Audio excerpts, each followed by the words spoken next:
Tuesday night, you know what it means? It means YouTube Live here at the QMJHL. We're back from the Christmas break, the holiday break, and we're starting the year really, really strong with our guest tonight, which is Justin Carbonneau. Justin, how are you? How was your holidays?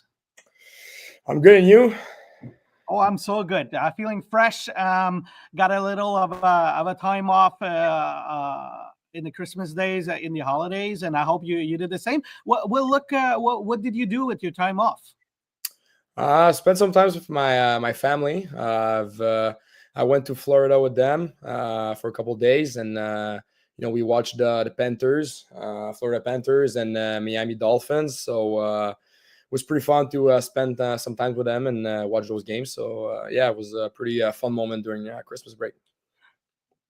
Was it really nice for you to see an NHL game? Because my guess is you don't have a lot of time to watch an NHL game during the season, because most of the time you play during those games. Was it fun to sit and watch the game?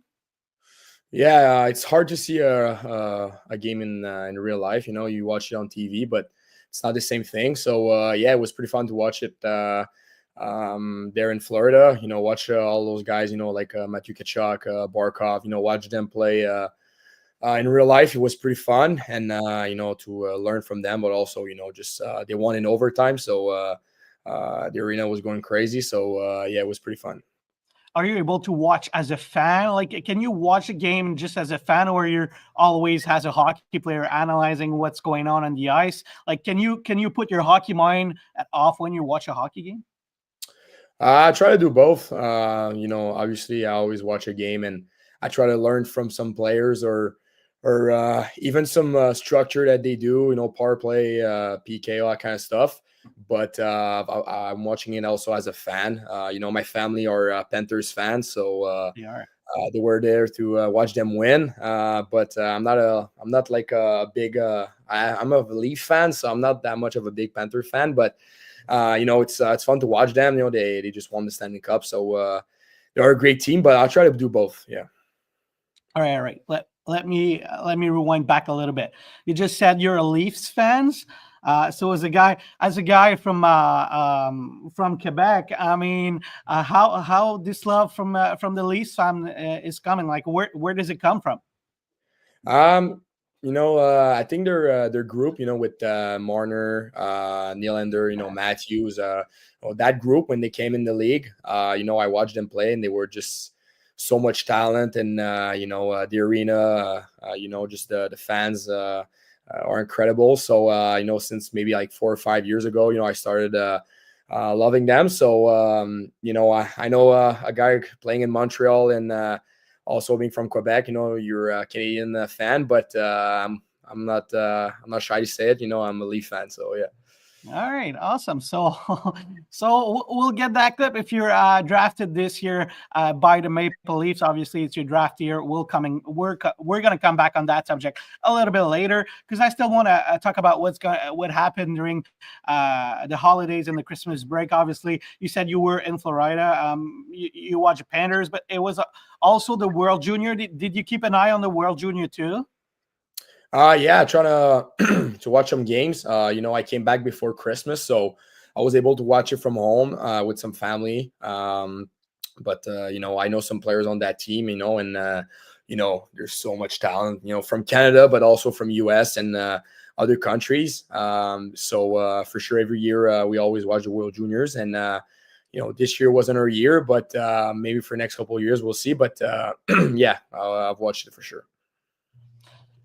Obviously, you're one of the best players in the league right now. As you gather a lot of points, you're a potential for maybe a high draft pick this year. So thinking about the World Junior for you might be something possible. Is that something you already start to think about?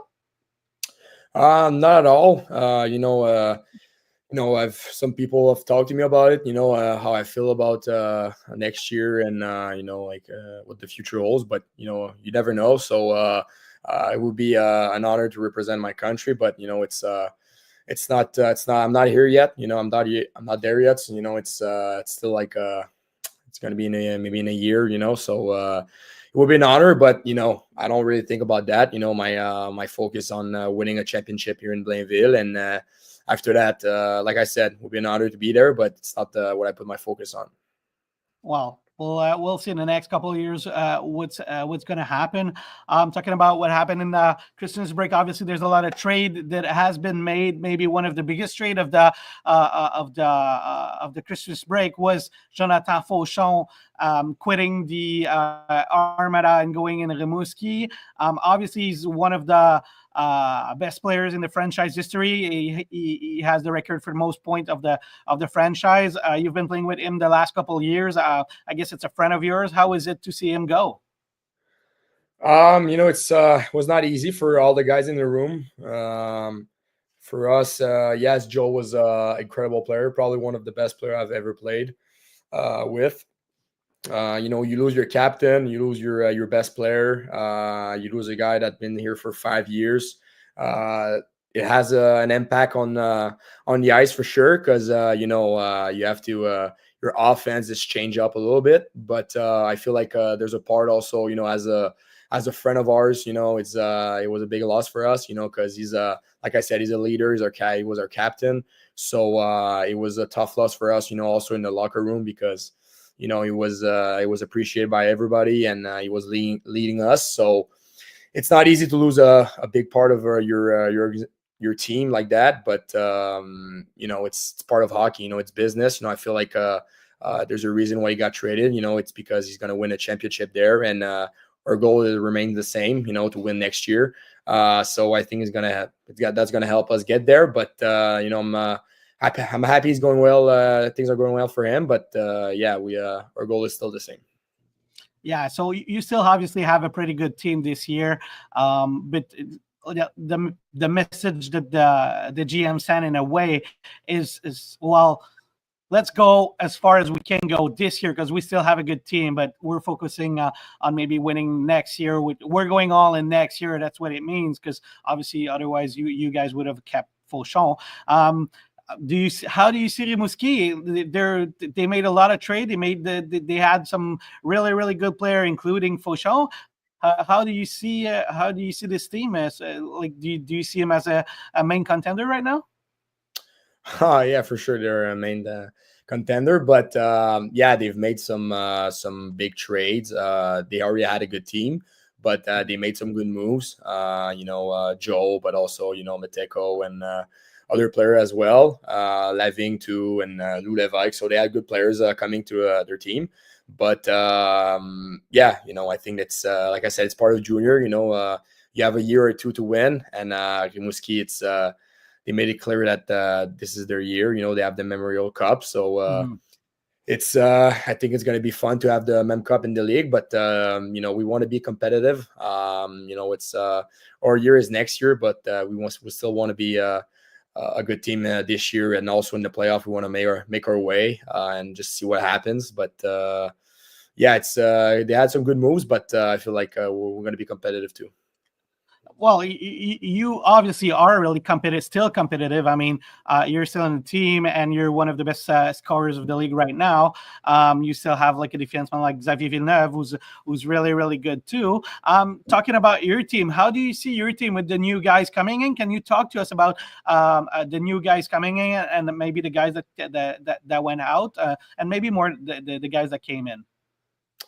When you trade guys, there's always opportunity that we want to take, or more ice time, more opportunities to just show that you can step up as a player. I feel like we have a great team. We have great players in the locker room. We have we have Xavier Villeneuve, but we also have way more good players, like him. So we're gonna be a good team this year, for sure. We're all the same age. A couple of players are older or younger, but I feel like we're going to be competitive. We have a lot of talent, and what I love about the guys in the room is they never give up, or willingness, or how we compete every game. I think that's what's going to bring us to a championship one day. So I feel like we have a pretty good team right now.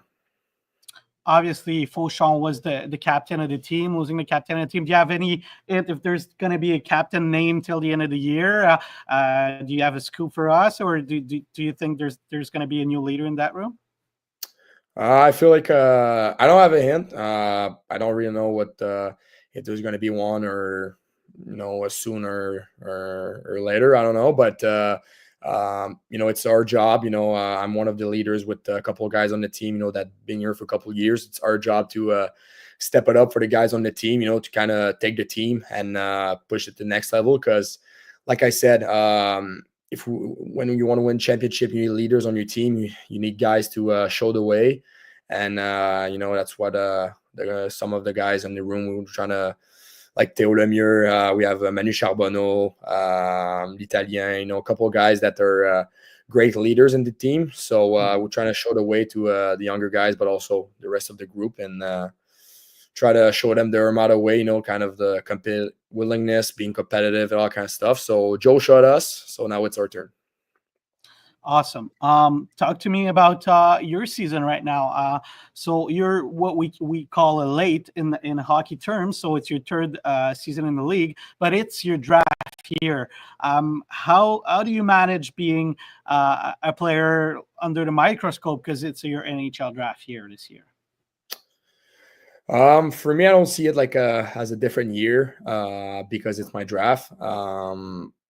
Because it's it's fun to talk about it and think about it, and I think conversation and all kind of stuff. But that's not going to get me drafted. So right now I'm trying to focus on my game and trying to make the team win. If I do what's best for my team, I'll put my chance to get drafted too. So it's more of a motivation for me than a distraction. So we have to take it the good way, and that's what I'm trying to do every day.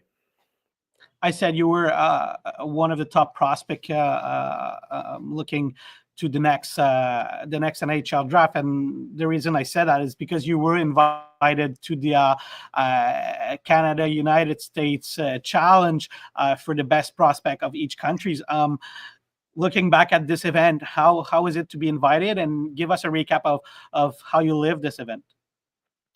It was incredible because I think, first of all, there's a lot of great players in the WHL, OHL, and also in our league that wasn't invited. We have Zanen, a couple of Chicoutimi players, and others that are, I think that could have been there. But it was incredible for me and Caleb were proud to be there to represent our league, and I think it was a great experience to kind of learn from other guys around you, from the coaches, the staff. It was so professional that you learn a lot from that, and it was also a great opportunity to show what I can do and the type of person and player I am on the ice. So I had a great time there.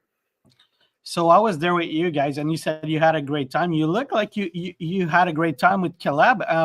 Talk to me about your relationship with Caleb, because I think you guys knew a little bit of each other, even though you're not playing in the same team. Tell me, where do you guys know, like where your relationship starts? Like where do you guys have been playing against or together when you were younger? Well, we played against each other for the last couple of years. And we played together when we were younger, maybe like 10 or 12 years old, something between that. And we played in the summer hockey together. And we had a good team. We had players like Gabriel Deg, Alexis Bernier, kind of a pickup team during the summer. So I've known him through the years, playing with him or against him. So to get with him there in Oshawa, but also in London, it was pretty sick. And he's a great guy and he's a great player. So we had a fun time there.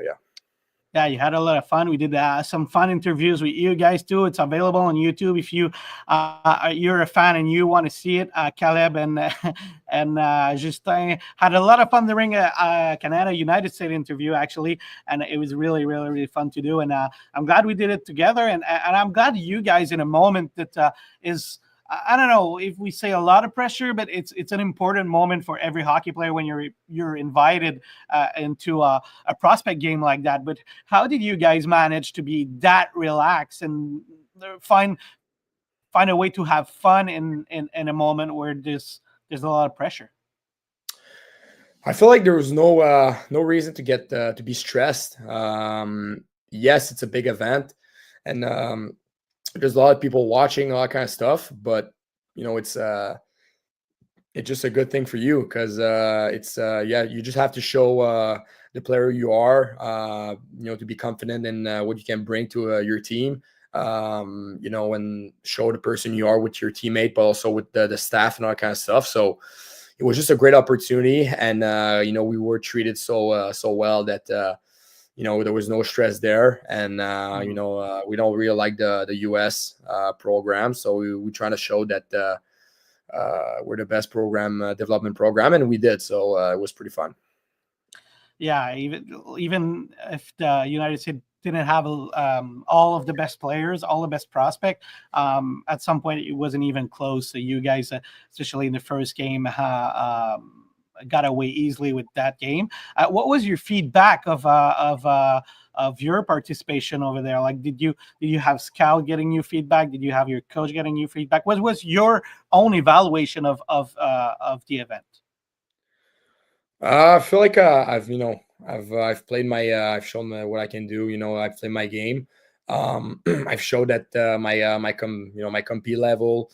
I finished some hits. I got some chances. Some good forechecks. So that type of game that I want to bring. Play 200 feet. That's what I want to try to work on this year. To become a good player in next level. So I think I've showed that, and I've received some good comments about it. Didn't score a lot, missed some couple chances, but you got close, especially at the end of the second game. If I remember, you got so close. Yeah, it happened, but the part is that we won both games, so I'm not mad about it. It's all good. So, but yeah, I feel like I've shown my game, and I'm proud of what I've showed there. I want you to talk a little bit about your coach, Mathieu Turcotte, because obviously it's second year in the league. A lot of people are talking greatly about him. I want to have the feedback from a player. How do you see him as a coach, and what's his strongest asset, you would say? I feel like obviously he's a great coach for us because he's pushing you to be better every day. It's okay to be a good player, to have a good game, but that doesn't make a career. That doesn't make you win a championship. So, get that mentality where you need to be better every day. In every single game, you have something to work on. I feel like that's what he brings. That every game we have to be better than the last game. To set the standards really high. So he pushes us to be better every day, and he has a great relationship with every guy. We watch a lot of videos. He has a great structure. He brought us also on the power play, but he works with the PK too, 5-on-5 too. He has a great structure, and it's probably the most important part of the game. The structure. So he has a great one. So I think he's a great coach for us, and hopefully he's going to bring us to the Mem Cup one day. Yeah, sure. Why not? I have a question for you because we're gonna go in a playoff sooner than later now. Like we're already at the end, the second part of the season. At the beginning of the season, we were looking at the rankings and maybe thinking that the West Division would be a little bit less stronger than the East. But looking now, when you look at Shawi, when you look at Drummond, when you look at you guys, when you look at Rouen, the West is going to be really strong. So how do you see the last part of the season being in a really, really strong division? Every game you play against them, teams on your division, all that kind of stuff. It's you have to win. You want to win every game. Every game is important, but those games, they count a little more. Like you said, there's a lot of good teams. Rouen, they're a tough team to play against. And Shawi, we played them a couple of days ago, and they gave us a hard time to win. So, every game you have to put put the best performance you can, play your A game. So there's a lot of good teams in both divisions and around the league. So I feel like it's a fun year to watch for every fans of every team. All right, we're almost done with the English interview. We'll follow up with French interviews on our YouTube channel. But before we go, I still have like a quick hit question that we ask pretty much every YouTube live. So I want you to bring us in behind the scene of the team and maybe in the dressing room. I want to know who's the DJ for the Blainville Armada. The Blainville-Boisbriand Armada in the dressing room. Who's the DJ? Are you the DJ? Well, we have a couple DJs. I'm one of them. We have Théo Lemieux, who's a great DJ. I play some tunes sometimes, and we also have Matteo Nobert, who plays sometimes some music. It depends, but yeah, we have a couple. But yeah. All right. When Justin Carbonneau is the DJ, what does he put on? What kind of music does he put on? Trying to change a little bit. I don't put some electro in the morning, but normally a lot of rap, some dance, some techno, some house music. I'm pretty good at that, putting that type of music. Some country too, but I put the music more before games and all that kind of stuff. But yeah. Are you an electro guy? Like if you're listening music for your own personal interest, like would you say electro is your favorite type of music?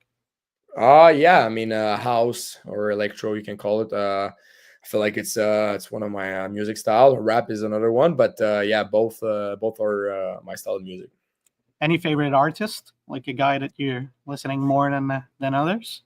Yeah, it's a French artist, but it's Gazo, as a French rapper, but I've listened to him a lot, and in the locker room too. We put some in the bus or in the locker room. So yeah, it's a pretty good one. All right, who's the gym rat for the Armada? Who's the one guy who's always in the gym? Well, we have a couple of guys. Who likes to be in the gym. One of them is Alexandre Carbonneau, I would say. He's a pretty great gym rat, but he's a big guy. He's really strong, and he has kind of a arm sleeve tattoo. So when he goes in the gym, you're trying to pump that up. So yeah, he's a pretty strong guy, and he likes to be in the gym. Yeah. Interesting. Who's the funniest guy? The prankster. The funniest guy. I would bet on you, but maybe you're gonna tell. Like from what I know from you, you could be a candidate for funniest guy in the dressing room for sure. Yeah, trying to bring some pranks or someone fun else. But I gotta go with Olivier Lemieux from our team. He's pretty funny, and he gets his jokes his own way. But yeah, we'll go with him for sure. All right, and at the prospect game, who was the funniest guy? You and Caleb. You both are so funny. Who's the funniest guy between you and Caleb? Oh, for me, for sure, 100%. No, it's funny, but I don't know. Maybe him. I don't know, but oh no, you cannot come back on your words. You said me for sure now, so you'll have to live with it, and maybe he's gonna say the same thing. I don't know. We'll have to ask him. But you both are so funny. That's for sure. Pre-game meal. How does it look for you? Do you still eat the same thing each game? Does it vary? Like, get us to your pre-game routine. No, I always eat the same thing. It's always salmon and rice and broccoli. I've had it for maybe 4 or 5 years. Some midget. So yeah. Interesting. So always the same thing. Don't change a winning recipe. Justin Carbonneau, thank you so much for being with us today. We'll follow up with the French interview, and we'll wish you good luck for the remainder of the season. Thanks for having me. Appreciate that.